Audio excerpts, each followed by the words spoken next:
మీటర్ల పేరిట ప్రజలపై అదనపు భారం పెట్టడం తగదంటూ వామపక్ష పార్టీల ఆధ్వర్యంలో విజయనగరంలో విద్యుత్ సబ్స్టేషన్ ముందు ధర్నా నిర్వహించారు. వ్యవసాయానికి ముందు స్మార్ట్ మీటర్లు పెడతామంటూ ప్రారంభించారని, ఇప్పుడు ఇళ్లకు కూడా మీటర్లంటూ ప్రజలపై ఆర్థిక భారం మోపే ప్రయత్నం చేస్తున్నారని విమర్శించారు.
వైసీపీ ప్రభుత్వం 9 సార్లు కరెంట్ ఛార్జీలు పెంచి 32,000 కోట్ల రూపాయల భారం ప్రజల మీద వేసిందని చెప్పేసి ఆనాడు ప్రతిపక్షంగా ఉన్న తెలుగుదేశం కూటమి ప్రభుత్వం మరి దుమ్మెత్తిపోసి ఇది కరెక్ట్ కాదు, ఇది అన్యాయము, అక్రమము, దుర్మార్గం అని చెప్పేసి అప్పుడు ఈ టీడీపీ నాయకత్వం కానీ, జనసేన కానీ, బీజేపీ కానీ చెప్పారు.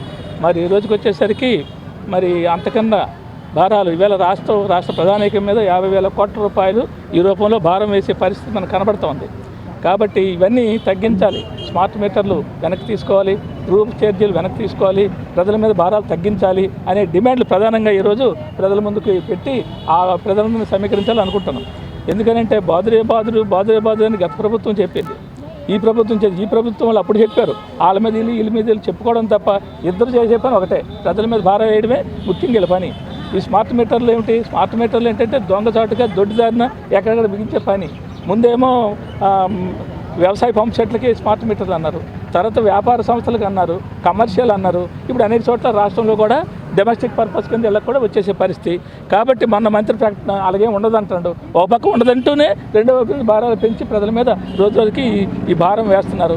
మరి గతంలో ఈ తెలుగుదేశం హయాంలో ఉన్నప్పుడు పయ్యావుల కేసు వేశాడు. సెకీ ఒప్పందానికి మరి అమెరికాలోనే 1750 కోట్లు ఇచ్చారని చెప్పేసి వాళ్ళు కోర్టుకి వెళ్ళి ఆ మీద కేసులు పెట్టడం జరిగింది. కాబట్టి ఇటువంటి అవినీతి అక్రమాలు చేశారని చెప్పి సెకీ మీద ఎంక్వైరీ చేయాలని చెప్పేసి పయ్యావుల కేసు వేసిన కేసు ఈ రోజుకి దాని మీద సమాధానం లేదు, దానికోసం వాళ్ళు పోరాడడం లేదు, దానికోసం ముందుకు తీసుకెళ్ళడం లేదు. అప్పుడు కేసులాగా ఉంది, వీళ్ళు అప్పుడు తప్పు అని చెప్పారు, ఇప్పుడు ఒప్పులాగా అవుతుందని చెప్పేసి వామపక్షాలుగా ప్రజావేదికగా అడుగుతున్నాం.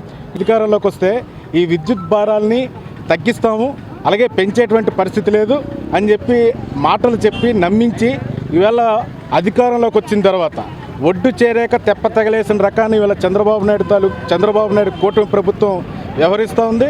ఇవాళ అధికారంలో లేకముందు ఒక మాట, ఉన్న తర్వాత ఒక మాట చెప్పేటువంటి మాటలు. ఇవాళ లోకేష్ బాబు ఆవేళ ఏమో స్మార్ట్ మీటర్లు మీ ఇంటికి వస్తే బద్దలు కొట్టండి, ఏ కేసులైనా ఏమైనా మేము చూసుకుంటామని చెప్పినటువంటి లోకేష్ బాబు ఈవేళ కనీసం నోరెత్తలేనటువంటి పరిస్థితి. ఇంటింటికి స్మార్ట్ మీటర్లు బిగించడానికి వస్తుంటే మీ నోరు ఎందుకు పెగలడం లేదని ఈవేళ ప్రజావేదిక, ప్రజా సంఘాలు, వామపక్ష పార్టీలుగా లోకేష్ బాబును మేము ప్రశ్నిస్తున్నాం. ఈ కార్యక్రమం ద్వారా ఇప్పటికైనా మీరు మాట్లాడాలి. స్మార్ట్ మీటర్లు దేనికి పెడుతున్నారు? ఇవాళ ఆదానితో అంటే మీరు నరేంద్ర మోడీతో కౌగిలించుకున్నారు కాబట్టి ఇవాళ ఆదాని తాలూకు స్మార్ట్ మీటర్లను తీసుకొచ్చి ప్రజలపై భారాలు మోపుతున్నారు. ఇది చాలా నీచమైనటువంటి విధానం. ఇప్పటికైనా మీ కూటమి ప్రభుత్వ ఆలోచన ఈ విధంగా విద్యుత్ భారాలను తగ్గించాలి, స్మార్ట్ మీటర్ల ఆలోచన వెనక్కి తీసుకోవాలి, సెకీ ఒప్పందాలని రద్దు చేయాలి. అలాగే ఈ కరెంటు ఛార్జీలు పెంచేది మీరే, బిల్లులు ఎక్కువ వస్తున్నది మీరే. ఈ స్మార్ట్ మీటర్ల ద్వారా బిల్లులు ఎక్కువైతే ఈవేళ ప్రజలకు ఇస్తున్నటువంటి సంక్షేమ పథకాలని రద్దు చేస్తుంది. ఈవేళ తల్లికి వందనాన్ని కూడా కరెంటు బిల్లులు ఎక్కువ వచ్చాయని, 300 యూనిట్లు దాటి వచ్చాయని తల్లికి వందనాన్ని రద్దు చేసింది కూడా మీరే. ఇది చాలా దుర్మార్గం, దీన్ని మేము వ్యతిరేకిస్తున్నాం.